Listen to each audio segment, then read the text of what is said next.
ചുട്ടുപൊള്ളിയ സംസ്ഥാനത്ത് ആശ്വാസകരമായി വേനൽ മഴ ലഭിക്കുന്നുവെന്നാണ് സൂചന. വരുന്ന 3 മണിക്കൂറിൽ തൃശൂർ, മലപ്പുറം, കോഴിക്കോട്, കണ്ണൂർ ജില്ലകളിൽ ഒറ്റപ്പെട്ട ഇടങ്ങളിൽ നേരിയ മഴയ്ക്ക് സാധ്യതയുണ്ടെന്നാണ് കേന്ദ്ര കാലാവസ്ഥാ വകുപ്പ് അറിയിച്ചിരിക്കുന്നത്. ഇന്ന് തിരുവനന്തപുരം മുതൽ വയനാട് വരെ 12 ജില്ലകളിൽ വേനൽ മഴ ലഭിക്കുമെന്നാണ് സൂചന. അതേസമയം സംസ്ഥാനത്ത് 3 ദിവസം നേരിയ മഴയ്ക്ക് സാധ്യതയുണ്ടെന്നാണ് കേന്ദ്ര കാലാവസ്ഥാ വകുപ്പ് അറിയിച്ചിരിക്കുന്നത്. മധ്യ വടക്കൻ ജില്ലകളിലായിരിക്കും കൂടുതൽ മഴ ലഭിക്കുക. കിഴക്കൻ കാറ്റ് സജീവമായതിനെ തുടർന്നാണിത്. ഇടിമിന്നലിനും സാധ്യതയുണ്ട്. അതുകൊണ്ട് തന്നെ കാലാവസ്ഥാ വകുപ്പ് നൽകിയിരിക്കുന്ന ജാഗ്രതാ നിർദ്ദേശങ്ങൾ പാലിക്കുകയാണ് ആദ്യം വേണ്ടത്. കഴിഞ്ഞ ദിവസം ഇടിമിന്നലേറ്റ് ആളുകൾ മരിച്ച സാഹചര്യത്തിൽ ആളുകൾ ജാഗ്രത പാലിക്കണമെന്നും മുന്നറിയിപ്പ് നൽകിയിട്ടുണ്ട്. അവ മനുഷ്യന്റെയും മൃഗങ്ങളുടെയും ജീവനും വൈദ്യുത ആശയവിനിമയ ശൃംഖലകൾക്കും വൈദ്യുത ചാലകങ്ങളുമായി ബന്ധിപ്പിച്ചിട്ടുള്ള വീട്ടുപകരണങ്ങൾക്കും വലിയ നാശനഷ്ടം സംഭവിക്കാൻ കാരണമാകുന്നതാണ്. ഇടിമിന്നലിന്റെ ആദ്യ ലക്ഷണം കണ്ടുകഴിഞ്ഞാൽ ഉടൻ തന്നെ സുരക്ഷിതമായ കെട്ടിടത്തിനുള്ളിലേക്ക് മാറുകയാണ് ആദ്യം വേണ്ടത്. തുറസായ സ്ഥലങ്ങളിൽ തുടരുന്നത് ഇടിമിന്നലേൽക്കാനുള്ള സാധ്യത വർദ്ധിപ്പിക്കും. ശക്തമായ കാറ്റിനും ഇടിമിന്നലിനും സാധ്യതയുള്ള ഘട്ടത്തിൽ ജനലും വാതിലും അടച്ചിടുക. വാതിലിനും ജനലിനും അടുത്ത് നിൽക്കാതെ ഇരിക്കുക.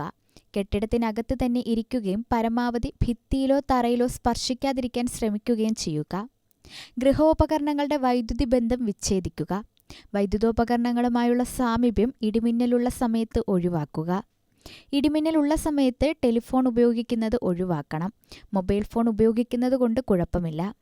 അന്തരീക്ഷം മേഘാവൃതമാണെങ്കിൽ തുറസായ സ്ഥലത്തും ടെറസിലും കുട്ടികൾ ഉൾപ്പെടെ കളിക്കുന്നത് ഒഴിവാക്കുക. ഇതിനിടെ ഇടുക്കി, പത്തനംതിട്ട ജില്ലകളിൽ അൾട്രാവയലറ്റ് രശ്മി സൂചിക റെഡ് അലർട്ടിലെത്തിയിരുന്നു. കോട്ടയം, കൊല്ലം, മലപ്പുറം, പാലക്കാട് ജില്ലകളിൽ സൂചിക പ്രകാരം ഓറഞ്ച് അലർട്ടാണ്. രാവിലെ 11 മുതൽ വൈകിട്ട് 3 വരെ സൂര്യപ്രകാശം ശരീരത്തിൽ നേരിട്ട് ഏൽക്കുന്നതും ഒഴിവാക്കണം. കഴിഞ്ഞ ദിവസം ആലപ്പുഴയിൽ പാടത്ത് ക്രിക്കറ്റ് കളിക്കുന്നതിനിടെ ഇടിമിന്നലേറ്റ് യുവാവ് മരിച്ചിരുന്നു. വൈകിട്ട് കൊയ്ത്ത് കഴിഞ്ഞ പുത്തൻ വരമ്പിനകം പാടത്ത് കൂട്ടുകാർക്കൊപ്പം ക്രിക്കറ്റ് കളിക്കുമ്പോഴാണ് അപകടം സംഭവിച്ചത്. പട്ടാമ്പി കൊപ്പത്തും കഴിഞ്ഞ ദിവസം 3 പേർക്ക് മിന്നലേറ്റിരുന്നു. എറയൂർ ശ്രീ തിരുവിളയാട് ക്ഷേത്രത്തിലെ പൂരത്തിനിടെയാണ് സംഭവം നടന്നത്. ഇടിമിന്നലുള്ള സമയത്ത് വൃക്ഷങ്ങളുടെ ചുവട്ടിൽ നിൽക്കുന്നത് ഒഴിവാക്കുക. വാഹനങ്ങൾ മരച്ചുവട്ടിൽ പാർക്ക് ചെയ്യുകയും അരുത്. ഇടിമിന്നലുള്ള സമയത്ത് വാഹനത്തിനകത്ത് തന്നെ തുടരുക. കൈകാലുകൾ പുറത്തിടാതിരിക്കുക. വാഹനത്തിനകത്ത് നിങ്ങൾ സുരക്ഷിതരായിരിക്കും. സൈക്കിൾ, ബൈക്ക്, ട്രാക്ടർ തുടങ്ങിയ വാഹനങ്ങളിലുള്ള യാത്ര ഇടിമിന്നൽ സമയത്ത് ഒഴിവാക്കുകയും ഇടിമിന്നൽ അവസാനിക്കുന്നതുവരെ സുരക്ഷിതമായ ഒരു കെട്ടിടത്തിൽ അഭയം തേടുകയും വേണം. മഴക്കാർ കാണുമ്പോൾ തുണികൾ എടുക്കാൻ ടെറസിലേക്കോ മുറ്റത്തേക്കോ ഇടിമിന്നലുള്ള സമയത്തോ പോകരുത്. കാറ്റിൽ മറിഞ്ഞു വീഴാൻ സാധ്യതയുള്ള വസ്തുക്കൾ കെട്ടിവെക്കുക. ഇടിമിന്നലുള്ള സമയത്ത് കുളിക്കുന്നത് ഒഴിവാക്കുക. ടാപ്പുകളിൽ നിന്ന് വെള്ളം ശേഖരിക്കുന്നതും ഒഴിവാക്കുക. പൈപ്പിലൂടെ മിന്നൽ മൂലമുള്ള വൈദ്യുതി സഞ്ചരിച്ചേക്കാം.